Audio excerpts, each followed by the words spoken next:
welcome to, I think this is our fourth town hall, and we continue to improve on that because we hear from you, and we try to make these topics that, we want to make sure this is relevant for you, but we appreciate your feedback, and there's a couple things that we'll talk about, and if there's topics that you want, and I think you've got a survey, if there's things that you want to hear about and we did not address during this town hall, that helps us to shape our future town halls.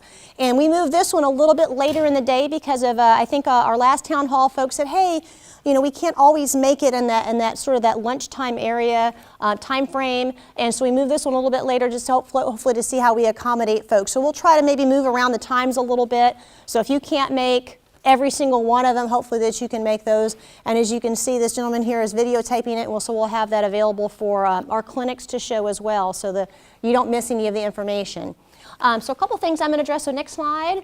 So this is our agenda today. You can see there's quite a few things that we're going to address. And so, okay, so this is our mission. I just want to remind folks. And so our train, treat, teach, and what does that mean? We are a big training platform, so we train a lot of enlistees, listed medical staff. We train a lot of physician and non-physicians as they come through here.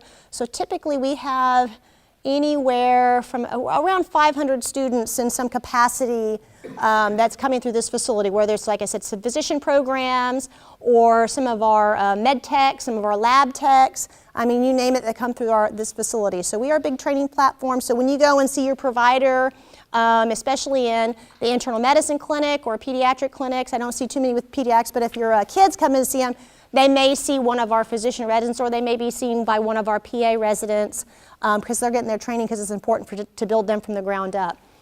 Treating, that's what we're here for you. So that's our big thing, and our teaching platform as well, because again, that goes into that hand in hand with we teach all those. I talk about those students, but we also train internally our own folks that we're ready to do our readiness mission, and also keeping them clinically current so that they're relevant and taking care of you and all your conditions. All right, so a couple things that I want to give some updates on. For those of you enrolled in the family health clinic or have family members that are enrolled in the family health clinic, over the summer you may have had some issues getting appointments. At one point we went down to about 8.5 providers out of the 18 that we actually earn in that clinic. And so you saw us do some things, and maybe when you called, maybe you couldn't get an appointment as timely as you like. I'm happy to report that we're back up to about 15 of our 18 of our providers that we earn. So you should see some changes, and when you call and get access, that should start to improve quite drastically and quite soon. All right. So that's the big news on that. The other one I wanted to foot stomp around our appointments. A couple things that I asked. So we've got a new appointment policy. We haven't quite polished it off. So if you've got some thoughts about that, we'd love to hear from it. But I do have a request for you all. So we have changed what we call our no-show policy. So we used to have a policy that if you didn't show up to your appointment, we're going to no-show you. One other thing I do ask, and I'll say that our cancellation policy used to be 2 hours prior to your appointment. I just want to hear from you. If you cannot make your appointment, please call and cancel that appointment. And what that does, I talk about being timely and trying to give our providers some time and knowing what their schedule looks like. Even if life happens, and if 15 minutes before you come in or half an hour you come in, you try to start your car and your car doesn't start and you have no way to get to your appointment, please call and cancel that appointment, because that allows your provider maybe to get on the phone and call somebody that they have what we call our telephone consults. Maybe they can do a virtual appointment during that time frame that you were supposed to be here. If somebody showed up early, maybe they can take that next person in a little bit early. And if somebody just happens to show up that they want to squeeze in, that gives them a little bit of flexibility in their calendar to do that. But if you don't show up for your appointment at all, I mean, it is really lost time for that provider. And I still see clinic, and I know that if I'm sitting down there and I'm sitting down there for 15 minutes waiting after that, nobody shows up, I have 15 minutes of lost time that I may have been able to capitalize to help somebody else, or maybe yourself if you've called in and waiting for your doc to call back. The other thing is, when you're making an appointment, we ask that you show up 15 minutes early, and I know we can't always see you on time, and I know that, but we should be telling you, ma'am, provider so-and-so is running a little bit late, okay? And so I think we owe it to you to let you know that. But we ask that you show up on time in 15 minutes, because there may be some paperwork that comes along with your visit.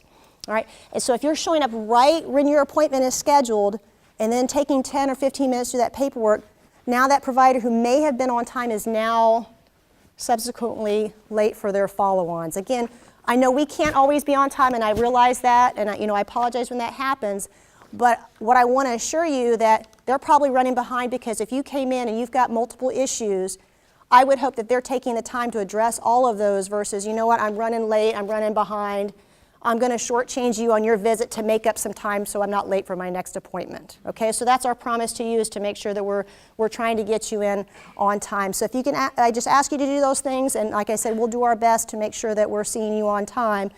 Can't do it all the time, but again, we'll try to make sure that we communicate that to you. All right, patient partnerships. This is one forum that we can do to make sure that we're getting information out to you and to hear from you. Okay, so this is one way we do that, but we have several ways that we do that because we really think this is our patient-centered approach, and I can't improve our operations if we don't hear from our customers. All right. So town hall meetings, we've been doing these, and they've been quite successful, and every time we do them, we tend to get some great feedback from all of you, and so we appreciate your involvement and being engaged in your care.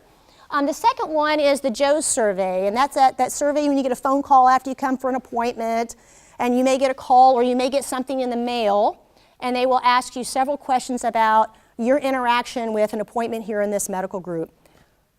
I know when you get it, you're like, man, that's a huge, thick packet. Take time to fill that out, because I read every single one of those. I know Cindy reads every single one of those, and if there's things that we're doing that we can improve, that helps us direct and focus our efforts to make sure we're giving you an exceptional patient experience. The third way, the one that I want to talk about a little bit, is the Patient and Family Engagement Council, or the PFEC. And that's where we actually have gone out and we've got people that actually have input into things that we're doing in this facility. And there's a couple of, you can see here's our two POCs. Major Shindeli, she's going to talk a little bit, and you've already met Cindy. Cindy was the one that briefed initially and gave us our ROEs. But that's a way that you can sit on focus groups and we ask specific questions, or we ask for your feedback and say what kind of things that we need to work out, and it comes up with a team effort for us to try to improve our operations. And so there's some POCs for that. One thing I will say too, if for going back to the appointments, one thing I forgot to address, if you enroll in secure messaging, so there's a link at the bottom, that may be a way that we can communicate to you. Let's say, for example, and we're going to address a little bit later, some of our readiness taskings. So we had a team, and I know Lieutenant J. Rodina is going to speak to this, but when we had the Hurricane Harvey and the Hurricane Irma, our folks were postured to potentially go out. So if I have to send out a bunch of people, what does that mean? That means I may be calling you to try to move some appointments around because I don't have the providers here because they've gone out to support something real world. That secure messaging, that MyCare, it used to be MyCare, it's Relay Health, but that secure messaging tool, I can send out a mass notification to let you know what's going on in this facility, saying, hey, this is what's going on. You may have some difficulty getting appointments because of this. This thing is going on. All right. So that's a way that we can communicate with you, sort of on a mass scale. Because if I put something in the paper, that they need at least a week advance to put it in the paper. If I can put up my Facebook page, so that's another way that we can get messaging out to you. But those are things that we can get out and we can make sure that we're communicating to you on a timely basis. And these are just a couple of the things that we've asked our patients to help us out with, and they've been engaged in for our focus groups and been very successful. Like I said, they helped us with our satellite pharmacy. A couple of things we've asked to is we're working on doing out some common checkout sheets for our folks, so that when you check out of a clinic and you go home and you have a little piece of paper that says, here's my sort of things that I need to do, you understand it, and it's not written in all kinds of medical jargon. All right, so we've asked our patients to look at that, make sure it's all comprehensive as well. And so that's another one. And so we have a couple things that we ask, again, and so that's another way that you can get engaged and have an active voice in your care. Good afternoon. My name is Ken Kirkland for the Beneficiary Support Office, and a couple things we'll cover here is some of the updates. Part of it goes through the National Defense Authorization Act of 17, next slide, which in return there's probably 30 or more provisions that have changed on things going on. But one we're going to cover is a new program out there is going to be called TRICARE Select. TRICARE Select. And what TRICARE Select is going to do when it starts on 1 January, and this should not affect anybody in the TRICARE for Life, okay? We're looking at our TRICARE Standard, Extra, TRICARE Prime individuals and families. When we go ahead and go into TRICARE Select, it's going to unite the two together, okay? And as we know now, TRICARE Standard and TRICARE Extra is in-network and out-of-network. All this explanation for TRICARE Select means they're putting it under one, and it's going to be in-network or out-of-network is how your care would be, okay? And that's on the civilian side off base, okay? In return, what's going to happen is when it comes about December of this year, what programs you're in right now, if you're in TRICARE Standard or if you're in TRICARE Prime, what will happen is Prime, you will roll over to TRICARE Prime starting 1 January 2018. If you're TRICARE Standard, what will happen in TRICARE Extra will roll over to TRICARE Select on 1 January 2018. What will happen to our future beneficiaries is if you're getting ready to retire after January, and I used to say that if you're going to retire, you were TRICARE Prime, didn't make any difference, you'd automatically go into TRICARE Standard. Well, those terms are kind of going to go away. In 2018, there'll be a little cushion out there, okay? But what will happen is you will actually have to pick whether you want TRICARE Prime or this TRICARE Select. In-network, out-of-network is how you'd be seeing TRICARE Select once you retire. And you'll have 90 days is what they look at. They call it it's a civilian term for insurance. It's called a qualifying life event, which could be the birth of a child, if you're in a divorce, and also in return when you retire. So you'd have 90 days. And what I've heard is that first 2018 for our folks retiring, there's going to be that cushion for everybody out there that if you did not pick the plan, then in return you have a claim going in, they'll notify you and say, hey, you need to pick a plan. Or they'll figure out and get notification to you that you need to do something, okay? And that's going to happen in 2018. Now, when we get closer to 2019, so you know, in 2019, open season is going to be from November 19th through December 19th. It actually follows the Federal Employees Health Benefits Program open season with an effect on 1 January 2019. So at that time now, what's going to happen is you enroll, you retire, if there's a qualifying life event, newborn, whatever it could be, you retire, you're going to have that 90 days. And then what happens is to make that choice, whether you want to be Prime or TRICARE Select, what would happen if you did not choose at that time would be the fact is you would then be considered direct care in a military treatment facility only, no civilian care. So this is a hard hitter right here, okay, to pay attention for our folks who are, and what we're looking at is our Category A, which are grandfathered, and then Category B, which is going to be our new folks coming in after January 2018, okay? So there will be a choice, and no longer will be you'll be Prime or default to that TRICARE Standard. So it's either going to be TRICARE Select or TRICARE Prime, and you have to make that decision.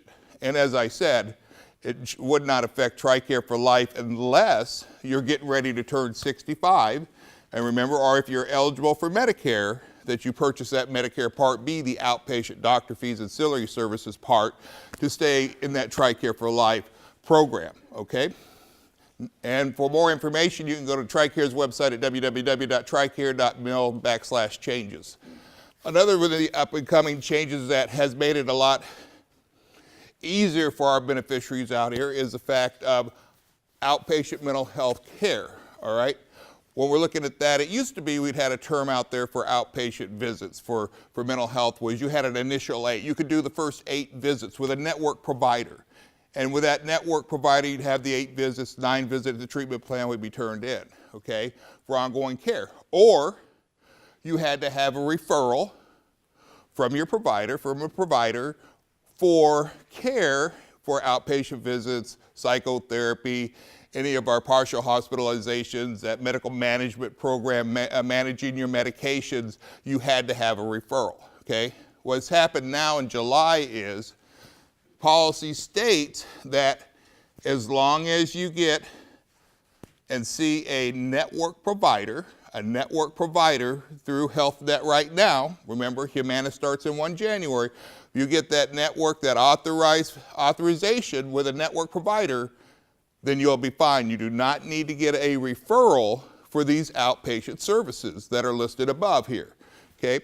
Do remember 2 things though. Number 1, if you're active duty, there is no change. You still need a referral for all your care except for emergency care, okay? So in the mental health, you would still have to have a referral from your provider for the mental health categories, okay?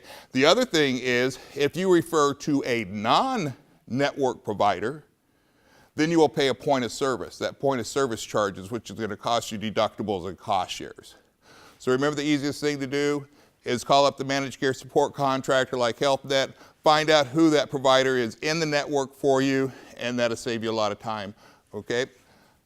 Next slide, please. Another thing you're looking at is just come on board in September is Express Scripts. Now, everybody knows that Express Scripts is a contractor for, of course, the retail pharmacies or the home delivery program, okay? So if you do not get your medications at the military treatment facility, or we don't have that medication for you, then you would use the home delivery program to deliver those medications to you for that 90-day supply and the refills that you'd have during the year.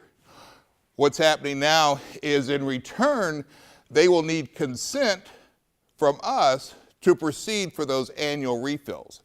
So in return, what used to happen would be your provider would send in a prescription, and they would go ahead, or the Express Scripts would contact your provider and say, hey, we have this prescription, and then they would start filling that prescription with that medication for you and start.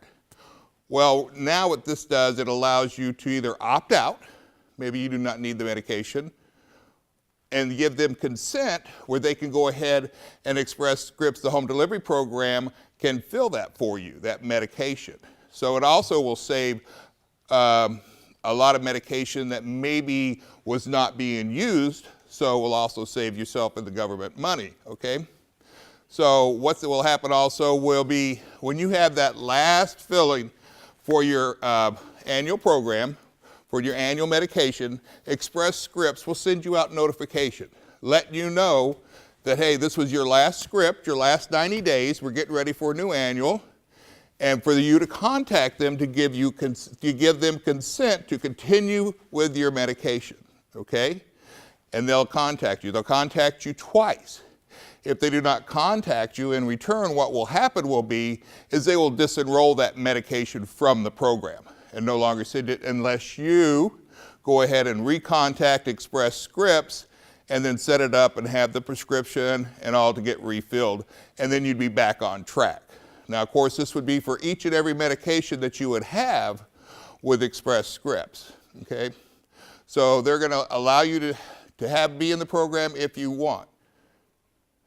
And of course, if by chance your provider or somehow they get the script for to service a prescription for you and they do not have consent, Express Scripts will go ahead and fill that prescription, send you out that first 90 days, let you know to contact them for consent, and once you receive that consent, then they will go ahead and continue on with your medication refill program, okay? But for more information, you can call Express Scripts at their 877 number, or you can go online to Express Scripts to have more information, or at any time you can always give me a call. Thank you. Good afternoon. My name's Chris Ianni. I'm a group practice manager here. Recently PCS'd in July. And today I'm going to talk to you about some self-referrals here at Wright-Patterson Medical Center. This number right here, it's your central point of contact if you want to get in touch with the appointment line. We're asking that all appointments go through 937-522-APPT. That's 2778. And their hours of operation are 7 to 4:30 in the evening. Audiology, women's health, physical therapy, it's going to be for active duty only, and then optometry. That's the last one I'm going to talk to you about. In optometry, we're going to have some up-and-coming manning issues, and so you're going to see that there's a six-month-ish note on that one. Audiology, so hearing test, we do ask that no unaccompanied children. So make the necessary plans if you're going to come for hearing tests on a self-referral, and no unaccompanied children. also for hearing aids and repair. Women's Health Clinic, routine well exams, birth control, that's IUDs and depots, and then menopausal symptoms. Physical therapy, so self-referral is going to be for active duty only. TRICARE Prime non-active duty beneficiaries, you are going to require a referral from your PCM. We do have the acute. It talks about acute injuries within the last 2 months. Here's an example of that. I'm playing basketball, I roll my ankle. A couple of days go by, I do the RICE, the rest, the ice, the compression, the elevation, and I think it's not getting better. I want to go see a provider. I can do a self-referral, right? However, I've rolled that same ankle several times. I've gone to the provider several times. Now I have documentation and it's become chronic. Chronic's going to require a PCM referral. And then optometry. So this is the one where it's going to be space available appointments. As you can see, we are going to have some manning issues here for the next 6 months. TRICARE Prime, non-active duty beneficiaries, you are authorized eye exams within the network. Active duty dependents and diabetic patients are authorized 1 annual eye exam within the network. You're not going to need a referral for that. However, retirees, it's every 2 years in the network, and that's no referral. So it's 1 year for the first bullet, 2 years for the second bullet. Additionally, network optometry care, if you're going to get something extra, that's going to require a referral. And then retirees, 1 frame of choice per year, and it's from the MTF.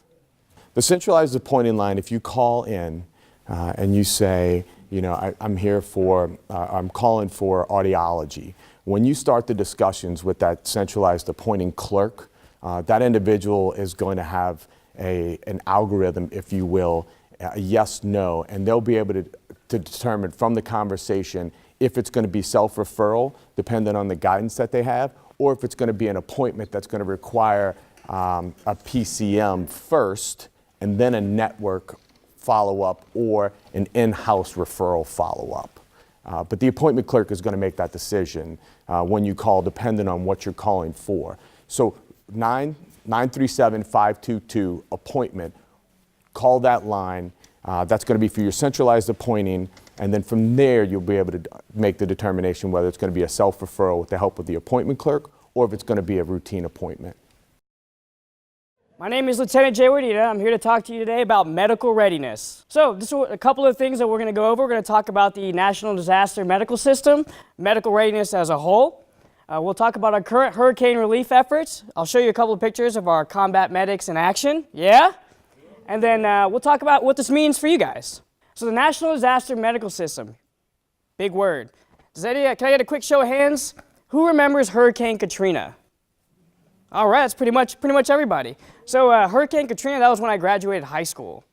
A long time ago, right? So that was the last time we exercised the National Disaster Medical System. What this means for us, and we're given advance notice, is patients that are overloaded in the current medical system of a disaster area are brought to us, right? So this really has no impact to you guys because we're aware. But with the current hurricane season, another show of hands, who has heard about all the hurricanes that are happening? Back to back, it's been crazy, right? So medical readiness. So my team and I, we run the medical readiness program for Colonel Silverman. All your PCMs that provide excellent, trusted care, they have 2 responsibilities. Number 1, taking care of you guys and providing the best care possible. And number 2, supporting our missions downrange.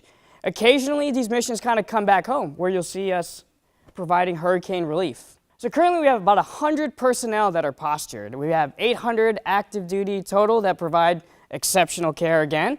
And of those 100, we've got 97 personnel doing a expeditionary medical support, as well as 3 personnel that are going to be part of a critical care air transportation team.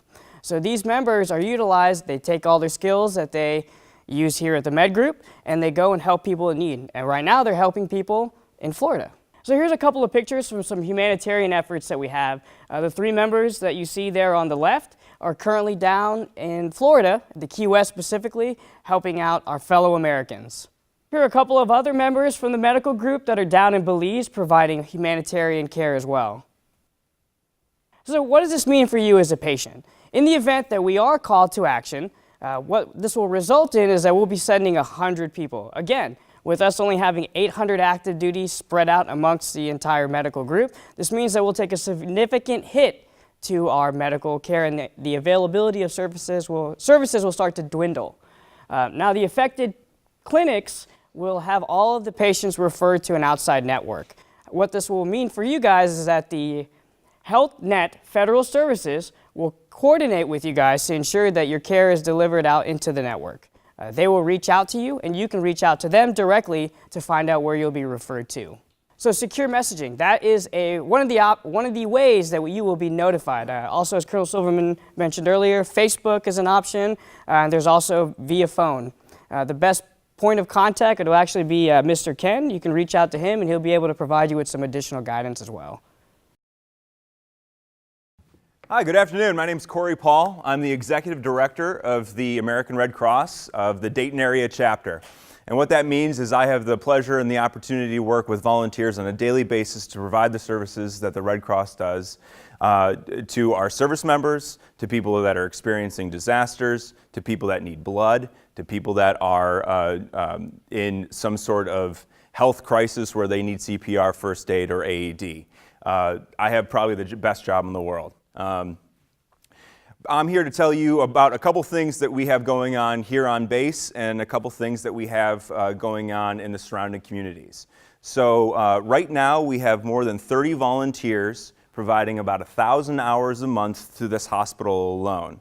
If you're looking at about $24, $25 value for every volunteer hour, that's a national standard, we provide $25,000 worth of value to this hospital on a monthly basis. That's a huge deal because as far as you heard a lot about staffing issues and things like that, our volunteers are in most every department in this hospital providing volunteer service. So I'm very proud of that.